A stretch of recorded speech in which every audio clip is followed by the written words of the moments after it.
I Had a Little Cat by Charles Causley. I had a little cat called Tim Tom Tay. I took him to town on market day. I combed his whiskers, I brushed his tail, I wrote on a label, cat for sale. Knows how to deal with rats and mice, £2.50 bargain price. But when the people came to buy, I saw such a look in Tim Tom's eye that it was clear as clear could be I couldn't sell Tim for a fortune's fee. I was shamed and sorry, I'll tell you plain, and I took home Tim Tom Tay again. All Day Saturday by Charles Causley. All Day Saturday. Let it sleet on Sunday, Monday let it snow. Let the mist on Tuesday from the salt sea flow. Let it hail on Wednesday, Thursday let it rain. Let the wind on Friday blow a hurricane. But Saturday, Saturday, break fair and fine, and all day Saturday let the sun shine. The Squirrel, Anonymous. The winds they did blow, the leaves they did wag. Along came a beggar boy and put me in his bag. He took me up to London, a lady did me buy, put me in a silver cage and hung me up on high, with apples by the fire and nuts for to crack, besides a little feather bed to rest my little back. Jellyfish Pie by Roger McGough. Jellyfish Pie. Shuna chewed my tuna sandwich, Molly demolished my cucumber bap, Kylie slyly nibbled my bagel, Gavin unravelled my Mexican wrap, Betty bit my bacon butty, Gupta gulped my hard-boiled egg, Patsy pinched my crusty pasty, Nigella gnawed my chicken leg, Lisa licked my slice of pizza, Nicola nicked my shrimp on rye, Stephanie scoffed my stuffed panini, but nobody touched my jellyfish pie. The Hair Fairy by Roger McGough. I'm going bald and it's not fair, where, oh where is the fairy of hair? When I was young and a tooth fell out, you didn't hear me weep or shout, for the tooth fairy would come to my aid.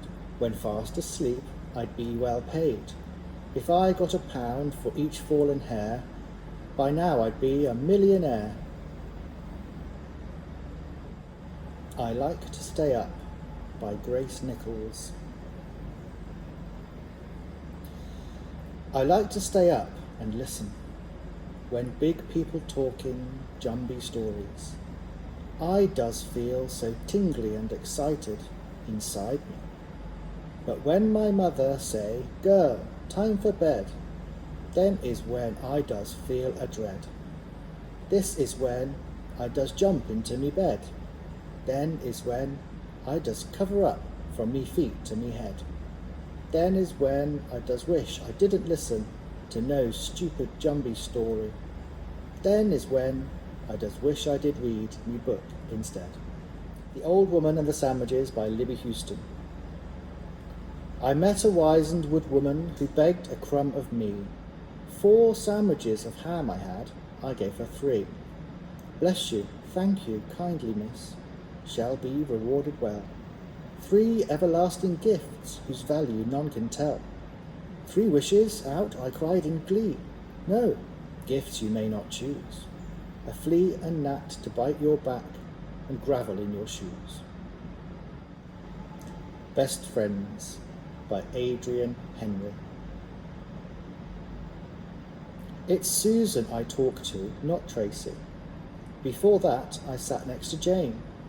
I used to be best friends with Linda, but these days I think she's a pain. Natasha's all right in small doses. I meet Mandy sometimes in town. I'm jealous of Annabelle's pony, and I don't like Nicola's frown. I used to go skating with Catherine. Before that, I went there with Ruth. And Kate's so much better at trampoline, she's a show-off, to tell you the truth. I think that I'm going off Susan. She borrowed my comb yesterday. I think I might sit next to Tracy. She's my nearly best friend. She's okay. The Singing Time by Leonard Clark. The Singing Time. Plum trees in orchards day and night make all the world a dream of white. A thrush is throbbing in the copse, a jewelled song that never stops. Bluebells in drifts of deep sapphire have set the ferny woods on fire. A cuckoo calls his tune until first shadows fall on field and hill. Tulips in solid squads and teams are almost bursting at the seams. A jenny wren with needle eyes is in the bushes catching flies.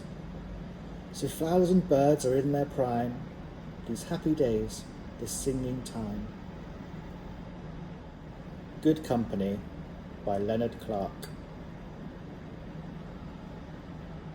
I sleep in a room at the top of a house, with a flea and a fly and a soft scratching mouse, and a spider that hangs by a thread from the ceiling, who gives me each day such a curious feeling.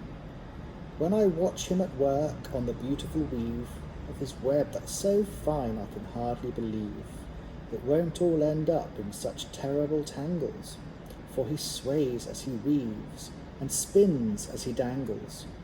I cannot get up to that spider, I know, and I hope he won't get down to me here below. And yet, when I wake in the chill morning air, I'd miss him if he were not still swinging there. For I have in my room such good company, there's him and the mouse and the fly and the flea.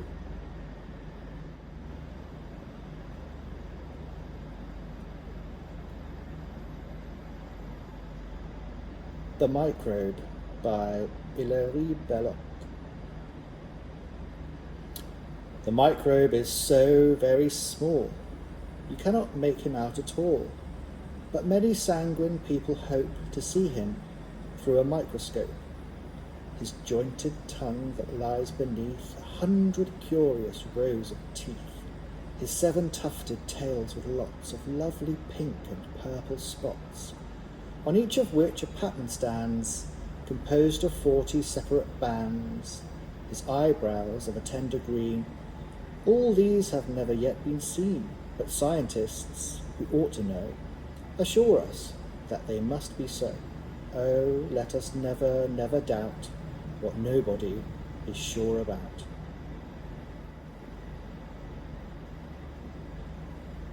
Politeness by Harry Graham. My cousin John was most polite. He led short-sighted Mrs. Bond by accident one winter's night into a village pond. Her life perhaps he might have saved, but how genteelly he behaved. Each time she rose and waved to him, he smiled and bowed and doffed his hat. Thought he, although I cannot swim, at least I can do that. And when, for the 3rd time, she sank, he stood bareheaded on the bank.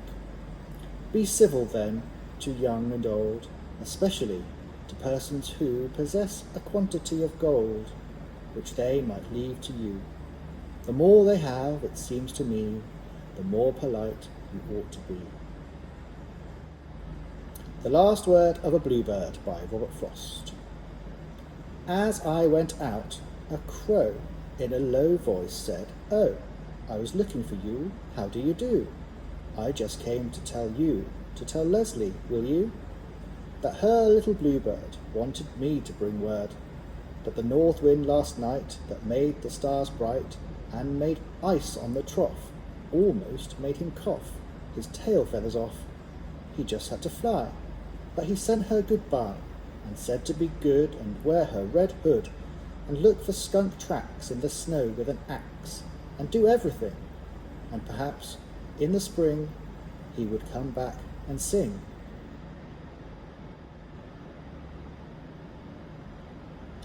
At 9 of the night I opened my door, by Charles Causley.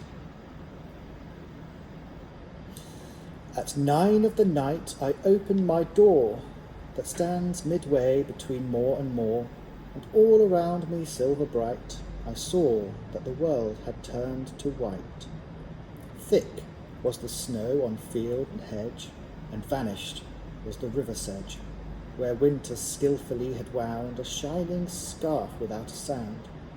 And as I stood and gazed my fill, a stable boy came down the hill. With every step I saw him take, flew at his heel a puff of flake.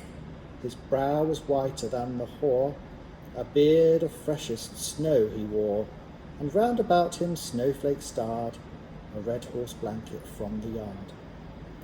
In a red cloak I saw him go, his back was bent, his step was slow, and as he laboured through the cold, he seemed 100 winters old.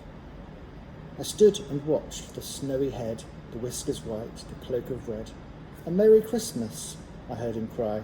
"The same to you, old friend," said I. Take a Poem by James Carter. Why not take a poem wherever you go? Pop it in your pocket, nobody will know. Take it to your classroom, stick it on the wall. Tell them all about it, read it in the hall. Take it to the bathroom, tuck it up in bed.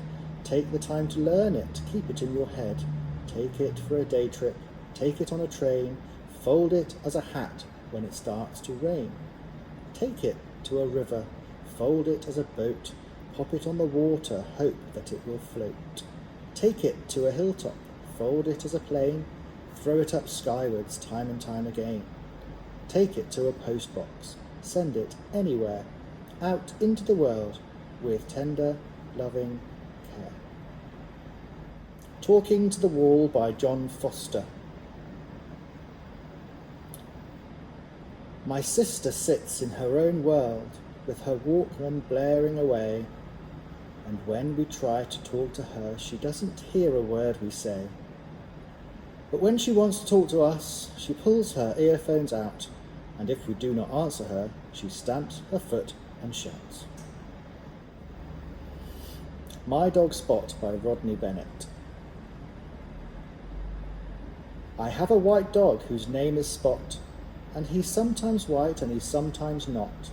But whether he's white or whether he's not, there's a patch on his ear that makes him Spot. He has a tongue that is long and pink, and he lolls it out when he wants to think. He seems to think most when the weather is hot. He's a wise sort of dog, is my dog Spot. He likes a bone and he likes a ball, but he doesn't care for a cat at all. He waggles his tail and he knows what's what. So I'm glad that he's my dog Spot.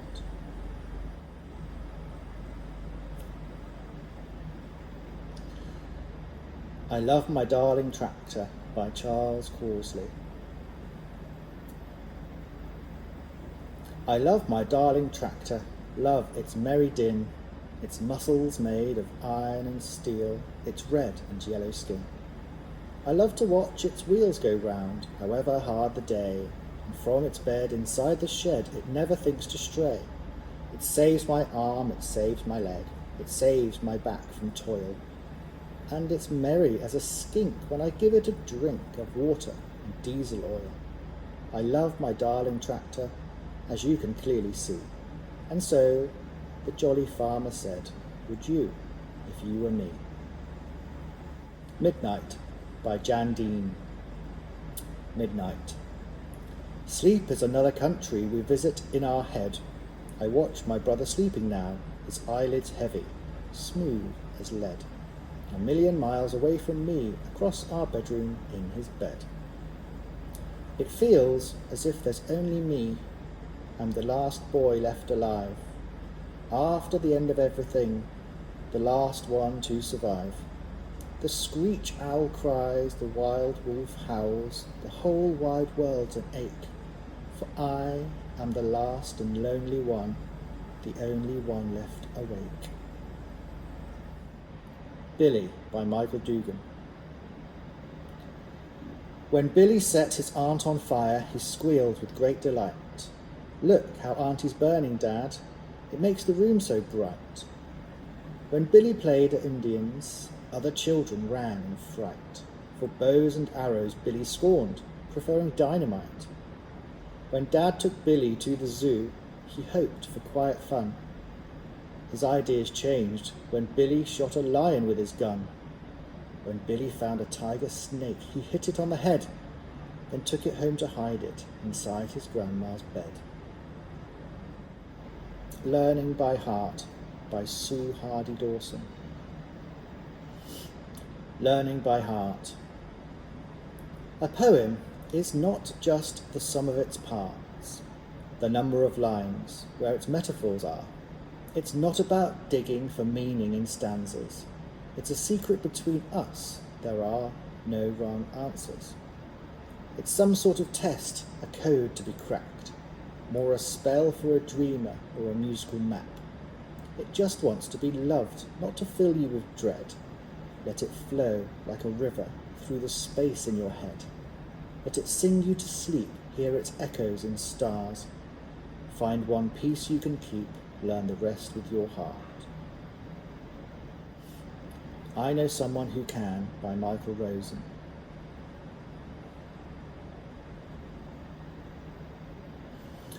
I know someone who can take a mouthful of custard and blow it down their nose. I know someone who can make their ears wiggle. I know someone who can shake their cheeks so it sounds like ducks quacking. I know someone who can throw peanuts in the air and catch them in their mouth. I know someone who can balance a pile of 12 2p pieces on his elbow and snatch his elbow from under them and catch them. I know someone who can bend her thumb back to touch her wrist. I know someone who can crack his nose. I know someone who can say the alphabet backwards. I know someone who can put their hands in their armpits and blow raspberries. I know someone who can wiggle her little toe. I know someone who can lick the bottom of her chin. I know someone who can slide their top lip one way and their bottom lip the other way, and that someone is me. I'm the Youngest in Our House by Michael Rosen. I'm the youngest in our house, so it goes like this. My brother comes in and says, "Tell him to clear the fluff out from under his bed." Mum says, "Clear the fluff out from under your bed." Father says, "You heard what your mother said." "What?" I say. "The fluff," he says. "Clear the fluff out from under your bed." So I say, "There's fluff under his bed too, you know." So Father says, "But we're talking about the fluff under your bed." "You will clear it up, won't you?" Mum says. So now my brother, all puffed up, says, "Clear the fluff out from under your bed. Clear the fluff out from under your bed." Now I'm angry. I am angry. So I say, what shall I say? I say, "Shut up, Stinks. You can't rule my life." Mystery Space Beasts by Wes McGee. They live on a planet not far from the sun. Some fly through the air while others just run. Some have big heads which are hairless as tin, while others have hair which sprouts from their skin. They dig food from dirt and gobble dead meat. The young squeal like pigs if you tickle their feet. They slurp, burp and grunt. Their manners are bad. Their eyes become waterfalls when they feel sad. They come in most colours, some yellow, some white. Some dye their hair pink and do look a sight. These creatures vary from tiny to tall, and in salty water they've been known to crawl. Well, who are these space beasts? Can't you guess who? The answer is easy. It's you, you and you. I Think My Teacher is a Cowboy by John Coldwell. It's not just that she rides to school on a horse and carries a Colt 45 in her handbag. It's not just the way she walks, hands hanging over her hips. It's not just the way she dresses, Stetson hat and spurs on her boots. It's not just the way she talks, calling the playground the corral, the head's room the sheriff's office, the school canteen the chuck wagon, the school bus the stagecoach, the bike sheds, the livery stable. What gives her away is when the home time pips go. She slaps her thigh and cries, "Yee-haw!"